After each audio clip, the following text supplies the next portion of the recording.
Hello, teacher leader cohort. Great to see you guys online again. I'm Tracy Purdy, and I'm really excited to have you guys joining us today for our Hangout on Air for our flipped and blended learning unit for the teacher leader cohort. Dominique is here too. She's in the back channel. So if you guys have questions, you can tweet them out, or you can also add them to the YouTube chat. And she'll jump in and answer those questions or ask those questions for us. Without further ado, let's get started. We have a special guest with us today. Desiree Alexander is going to come and share her knowledge and expertise on flipped and blended learning in the classroom. So thank you so much for joining us, Desiree. Will you start by just telling us a little bit about yourself? Absolutely. My name is Desiree Alexander. I am the founder CEO of Educator Alexander Consulting, and you can find out more information at educatoralexander.com. And I am the regional director of North Louisiana for an educational nonprofit in Louisiana called APAL. And we support teachers, we do professional development. So my whole life is pretty much PD and supporting teachers. Awesome. And that's why we wanted to bring you on, because we know that you have some incredible resources for teachers and to share to help them along in their flipped and blended learning journey. So I'll let you go ahead and share your resources with everyone. And remember, everyone, if you have questions, tweet them out at any time and we will answer them. Okay, well, I'm going to go ahead and share my screen.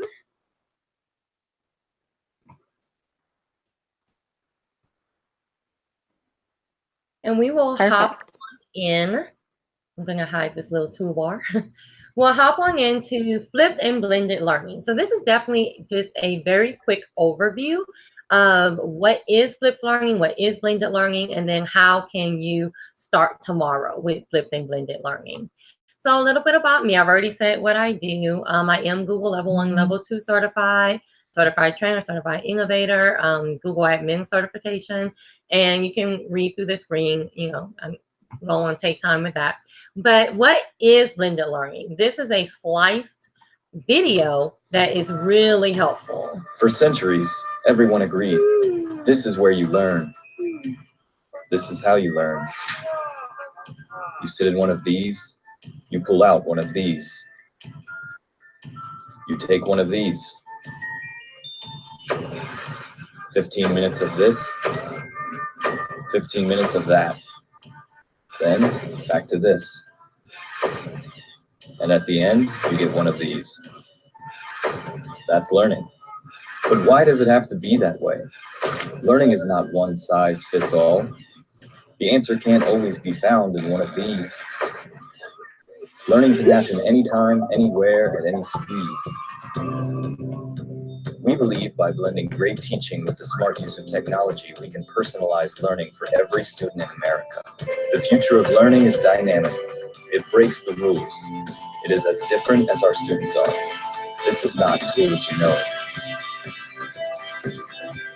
This is blended learning.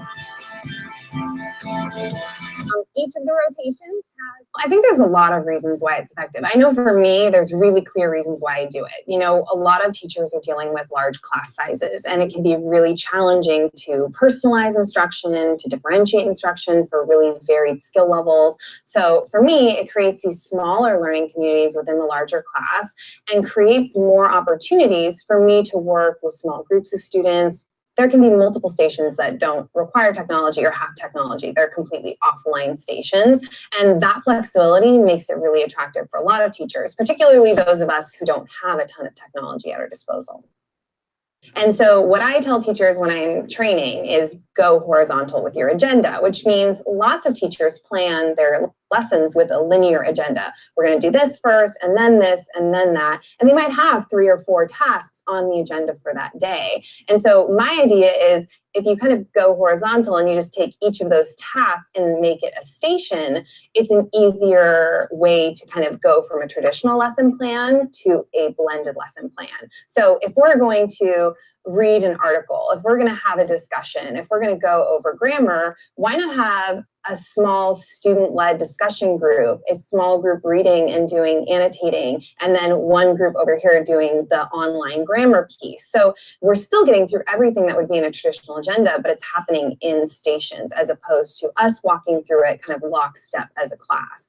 And when you move through a lesson lockstep as a class, there are fewer opportunities for kids to get support, ask questions. And so stations just create that kind of natural environment where kids can collaborate, they can problem solve together and ask each other questions.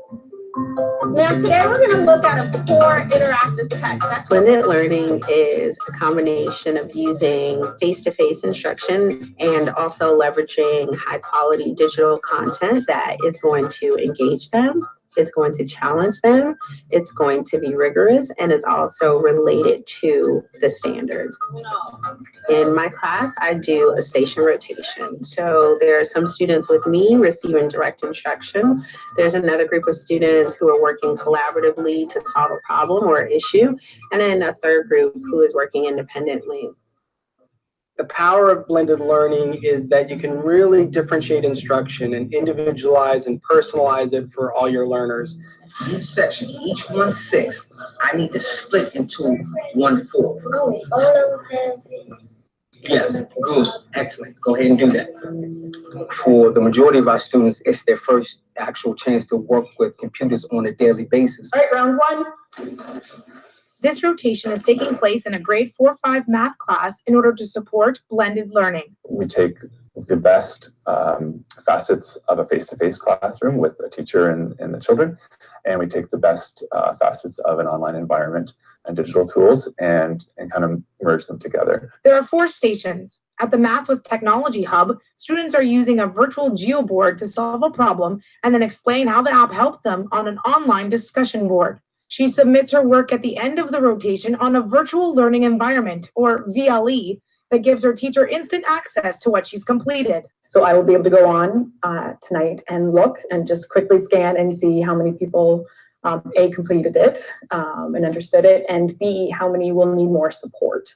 So it's almost like a yes, they have it, or no, they don't have it, and that will influence my grouping and teaching for the next day. Then there's the Math with Myself station that has students completing problems individually, and the Math with Miss Dale station. So what would the area be then? 88? How many agree?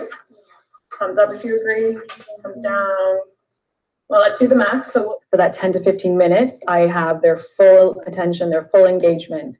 And that's the most important time for them to acquire the new concept and that's also the most important time for me to assess what they know, what they don't know, so that I can base, future lessons on that too. The final station has students working with a partner. That way students can feed off each other. Okay, so let's move on. So that quick 5-minute video that smashes together different videos is a really good introduction to what blended learning is and how it will actually look in your classroom. If you notice the different teachers that you saw, all of them had a group where they were more directly instructing them, and then the other groups were doing other things. Not every group was on technology. Some groups were working together on one device. So even if you don't have a bunch of devices, you can still use what you have in that situation. Some students were sitting on the floor. So it's really not about having this perfect space, but it's about using what you have. I absolutely love this quote about the paradigm shift in thinking in a more blended learning and flipped classroom way. As a traditional teacher, I stood in front of the classroom, the vessel of all knowledge, and I poured that knowledge into my 25 little sponges at the rate and level I decide. As a blended learning teacher, I explain our common core goal and throw my little 25 sponges into the pool. Some happily swim independently to the other side, and even more move on to the next pool. Some need water wings and my support to get there. Some students work collaboratively to build a raft and work as a team to get to the other side, and some get clear out of the pool and go their own way. My job now is to design the learning environment so students acquire and apply their knowledge through Blackboard, online resources, and paper resources independently or collaboratively to meet state standards. In other words, the students do the work. And that's what it's really all about. But in order to get to that level, you have to put the work in at the beginning to make sure that everything is set up for a clear and concise and effective blended learning environment. So let's look at 7 steps to prepare your classroom for blended learning. 1 is to start small and manage expectations. Before just going, hey, we're going to do everything every day blended learning, start small. Start with 1 lesson and make that 1 lesson a blended learning lesson.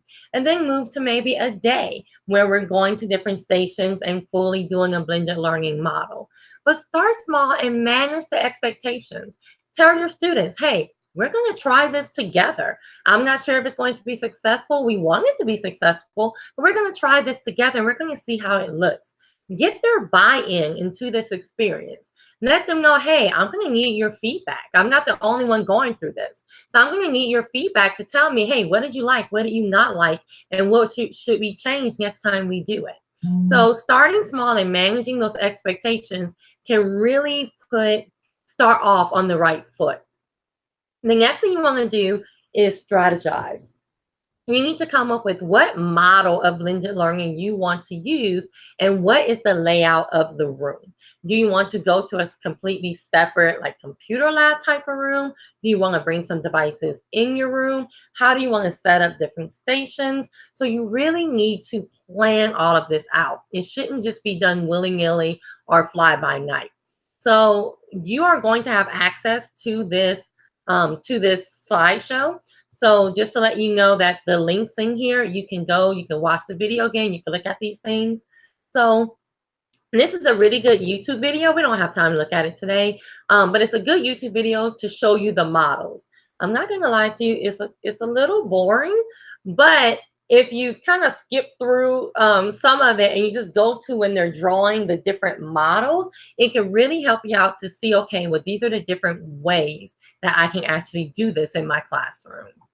Next, you want to look at the resources and routines. What do you need? What do you need to set up? Okay, you cannot, classroom management is key for a blended learning environment and a flipped learning environment. So you need to see what resources do you need and what routines do you need to set up, because it's not a traditional classroom. So you're going to want to look at everything that happens in your room. Okay, so if you go, I tell my teachers to do this even in a regular classroom, go to your front door, walk in as a student, and every single thing you have a question about needs to be a routine. Where do I put my backpack? What do I need to take out? How do I know what we're doing today? How do I know where to sit? How do I know how to go sharpen my pencil? What do I do if I need this? Everything that comes to your brain that you go, oh, I wonder how to do this, then that needs to be a routine. So you need to be proactive with those kind of things. Start those routines, and then you can give them out to your students. You can even have your students create some of those routines with you. I know one of the popular ones to have your students create with you is a cell phone policy. If your school doesn't have a strict cell phone policy, then have your students and y'all come up with, hey, how can we make sure we're not on these phones in class?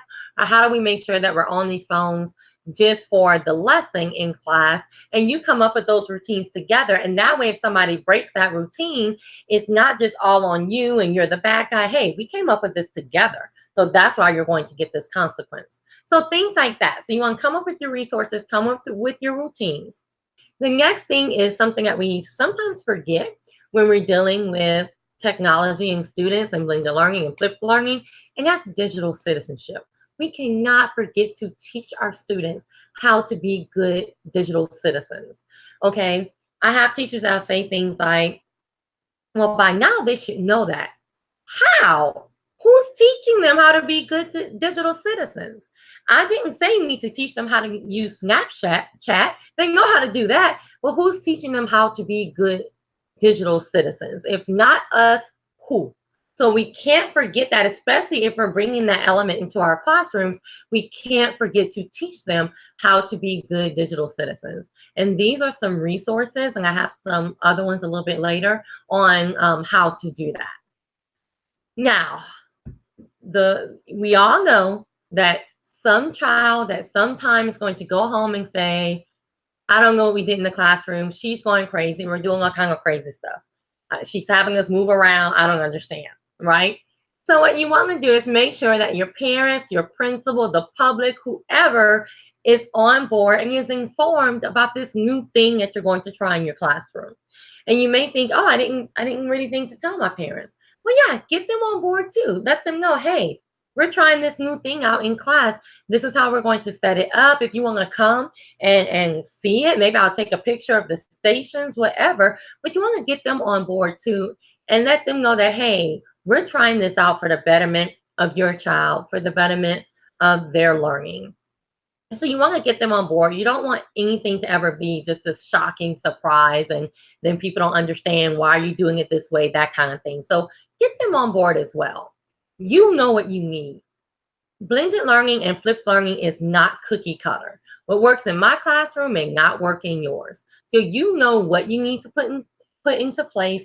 And once you put it into place, you're going to know what you need to modify. So don't ever feel, you know, that old adage of whatever you start, you better finish. Well, if it's not working, change it. That doesn't make any sense. That's a psychopath. They'll just keep doing the same thing and it's failing, right? So you are going to know what you need because you can follow a pattern for only so long until you realize if it's working for your students or not. Use a variety of tools, but do not use every technology tool that is out there on the market today. I've seen so many teachers and students, quite frankly, get overwhelmed because it's a new tool today. I think it's a new tool tomorrow, and then we're going to use this now to do the same thing. And it's just too much, okay? Pick your 1-2 tools, start out with those, get your students really used to using those, you know, of course, pick 2 really good tools. Get your students used to using those, then you can introduce something new. But just using everything that comes on the market, it's too much. So you can use a variety of tools, but really pick your key ones to get started with and use. So all of these examples and resources can be found at bit.ly/flipblendpd. I think it was tweeted out as well or put in the YouTube comments. So that's where you can find everything. So if you need to snap a picture of it and go to it later, that's fine. But that's where you can find this PowerPoint and the links to everything that I'm about to show you as well. So 2 really good resources to flip your classroom is Google Classroom and Edmodo. So we talked about, the videos talked more about a blended classroom. A flipped classroom is where the lecture is going to be done at home. And I know sometimes that's a little scary, but you're either going to record yourself like I'm talking right now. You can record your screen. You can record yourself at the board, however you want to do it. But the lesson itself, the lecture part, is actually on video and they watch that at home. So when they come into class, it's all about hands-on learning. It's all about project-based learning. It's all about questions. So when they come to class, instead of, hey guys, let me teach you this, it's, hey guys, what do you need to learn? What didn't you get from the video? What questions did you have? What project did that bring up that you may want to try out? So it's a much more direct approach. It can be very scary if you're that teacher that needs that control because you really don't know what's going to come into your classroom. It also means you have to know your content, right? Because they can come in with a question, you may be like, okay, I really don't know this, okay? Or you can say, you know what, let's learn that together because I like that question myself. So it just depends on the type of teacher you are and if you really want to benefit those students or not, in quite honestly.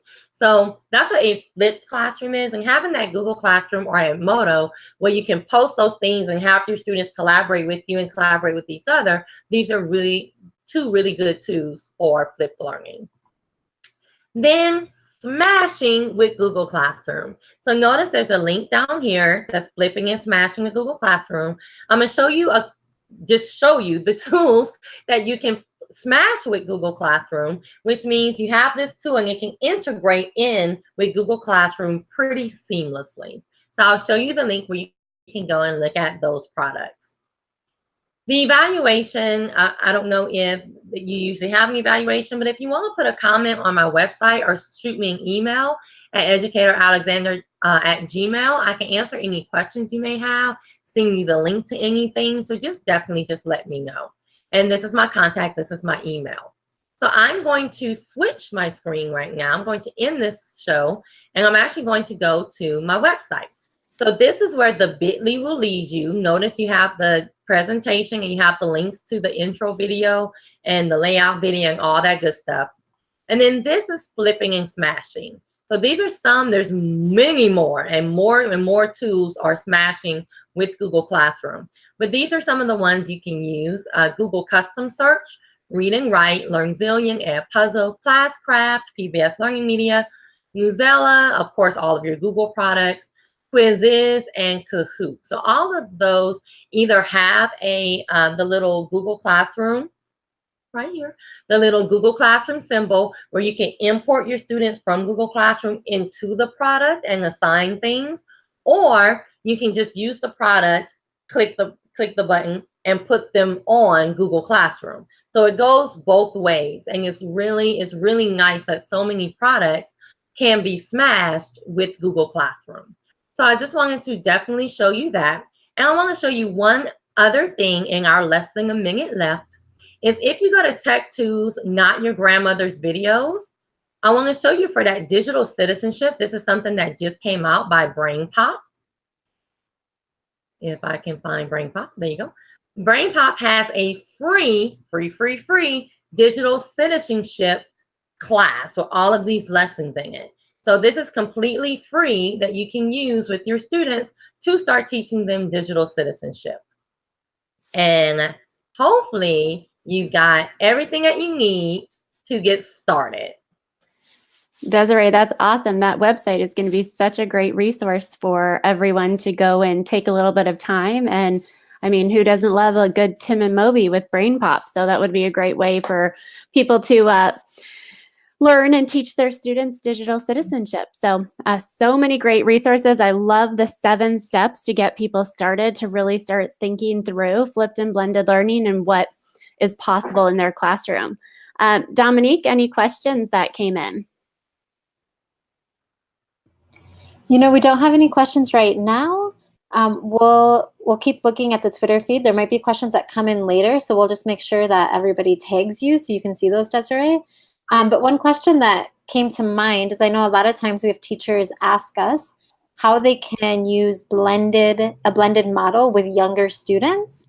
I don't know if you've seen that done or if you have examples of that, just to give people some ideas. I would say a blended model with younger students can be done in pretty much the same ways. Of course, it's all about management and it's all about training your students. This is how it's going to work. It's not all, sitting in a row listening to me and that kind of thing, but we're actually going to do grouping in centers. So that's what you would do for a younger audience. And depending on what your centers need to be, of course, they may not be reading by themselves and things like that yet. You can have the book on audio.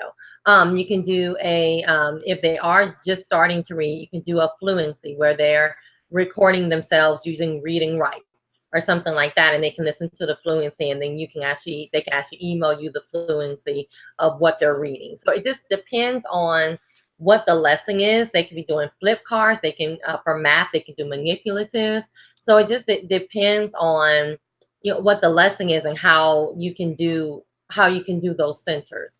And if I'm dealing with the really, really littles, I'm going to do centers, but I'm going to be floating the whole. There's no way I can sit with just one group of littles because they're just going to be all over the place. So that's when you need to be, you're going to be tired by the end of the day because you need to, you're going to have to rotate and make sure and keep them on task and things like that. But just like with anything else, once they learn that routine, it's going to go smoothly.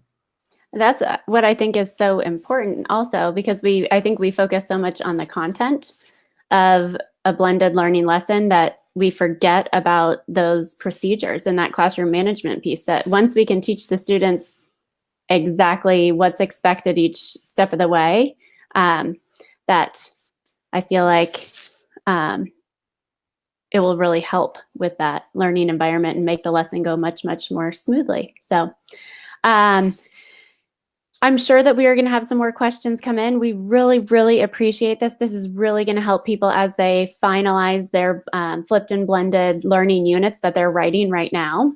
So these pointers will definitely help them, and your website is going to be a huge resource for them. So thank you so much for that. Any last thoughts that you have for people with flipped and blended learning in the classroom? Try it.